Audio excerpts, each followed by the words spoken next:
तो बाबा साहब ने पूछा कि हम गांधी के पास गए, सोया हुआ मिला, नेहरू के पास गए, वो भी सोए मिले, आपके पास आए तो आप जागे हुए मिले, ऐसा क्यों है? जब नेता तो आप भी हैं। तो बाबा साहब का उत्तर था, वो इसलिए सो रहे हैं क्योंकि उनका समाज जाग रहा है। जिसका समाज जागता है उसका नेता सो सकता है, और मैं इसलिए जाग रहा हूं कि मेरा समाज सो रहा है। यही बात की ना, शब्दों में लेकर हो सकता है।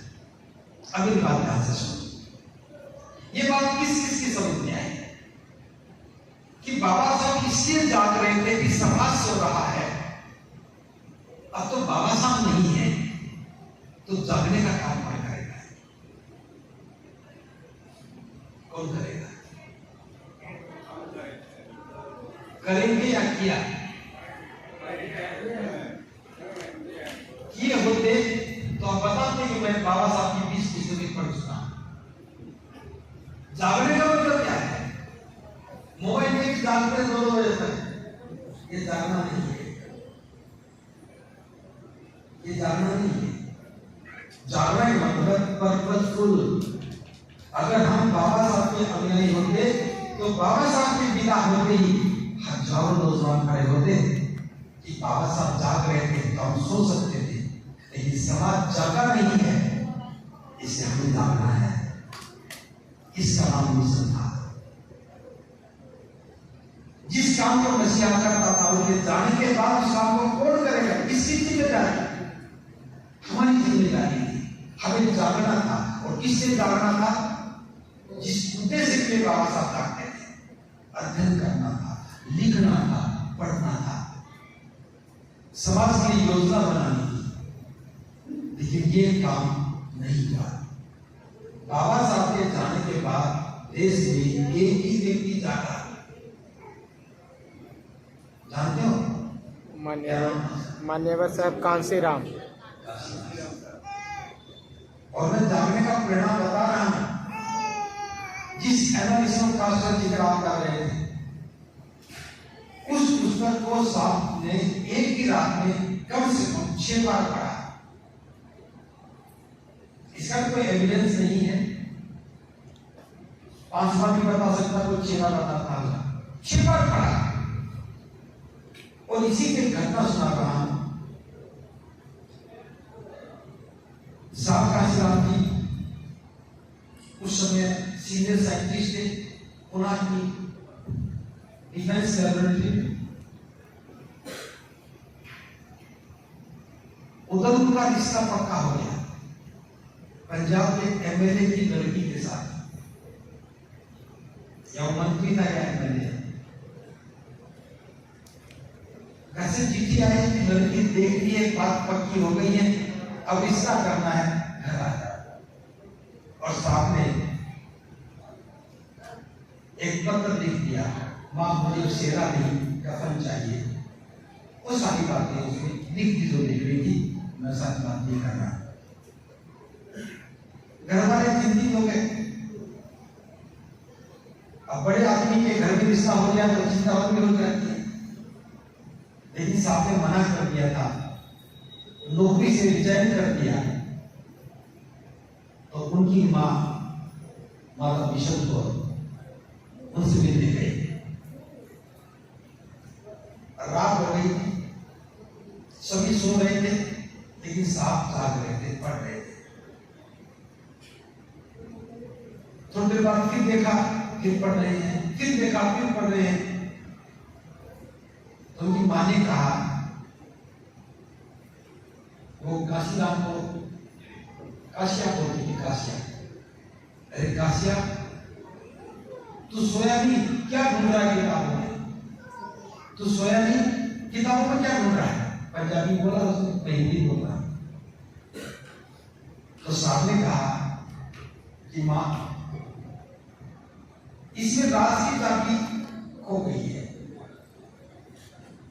इस किताब में राज की चाबी है, बाबा साहब छोड़ के गए थे, मैं तो ढूंढ रहा। और देखो जो कहा, राज की चाबी ढूंढ ली। रात को जाके बाबा साहब का अनुसरण किया, समाज को जागना चाहिए।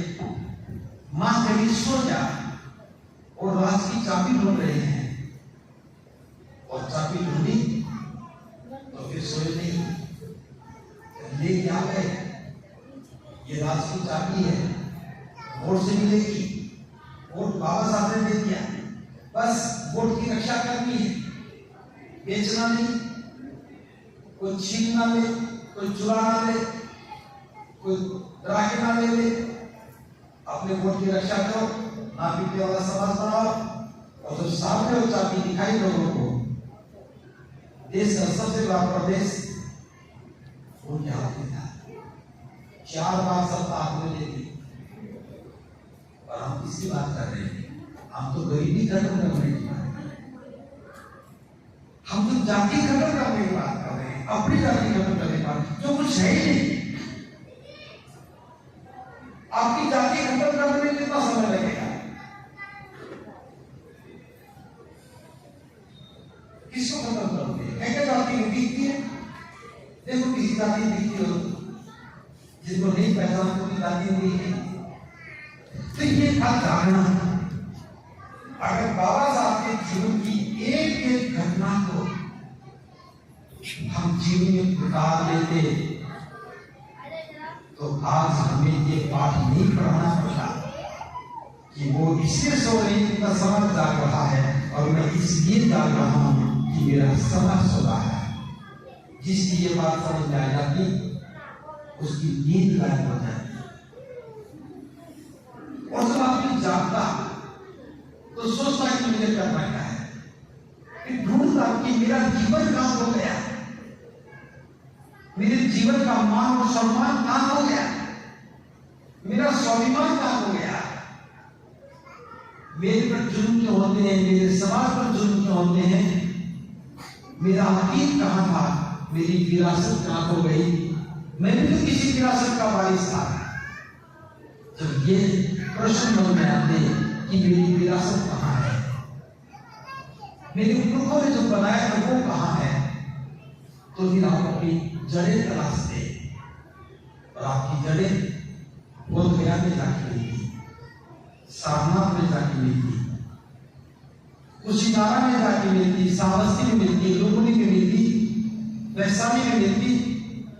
फिर समझ आता है कि हमारी विरासत कितनी बड़ी है, जिसकी विरासत इतनी बड़ी हो कि पूरी दुनिया जिसको नमन करने आती हो और उन लोगों को पता ही नहीं कि वो इस विरासत के वारिस है।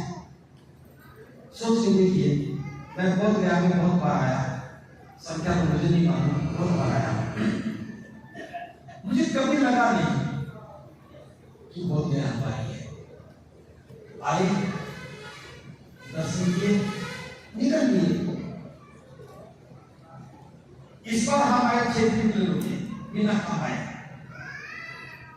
फिर समझ में आया कि दुनिया के सारे देशों के बौद्धों की मोनेस्ट्रीज हैं यहाँ पे, एक देश की 3-3, 4-4 मोनेस्ट्री है, और भारत की कोई मोनेस्ट्री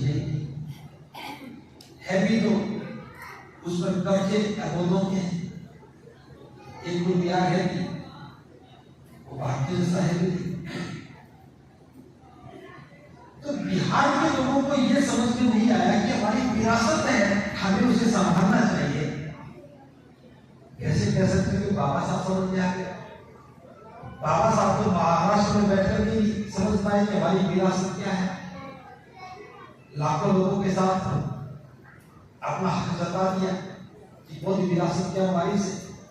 लेकिन बिहार के लोग इतना निकट रहकर के आप अपना हक नहीं जता पाए, तो जागना काम नहीं है। ये इतना महत्वपूर्ण काम था, लेकिन हम पासवान बने रहे, मांझी बने रहे, और क्या क्या बोल रहे मुझे पता नहीं, बिहार क्या क्या बोल रहे हैं, दुसाध बने रहे। अब बने हुए तो वही हो, और बात बाबा साहब की करके कैसे हो सकता है? खुट्टा नहीं कवड़ रहा। तो हमें सीखना होगा कि जागने का मतलब क्या है। बाबा साहब क्यों जागे? बाबा साहब जागे तभी हम सो पाए। अगर बाबा साहब ही जागते तो क्या हम सो पाते? बाबा साहब जागे, इसलिए हमें जागने का सोने का दोनों अवसर मिला। नहीं तो हम जाग रहे होते किसी की खेत में, हम जाग रहे होते किसी के कारखाने में, हम जाग रहे होते किसी के घर में गुलामी करते थे।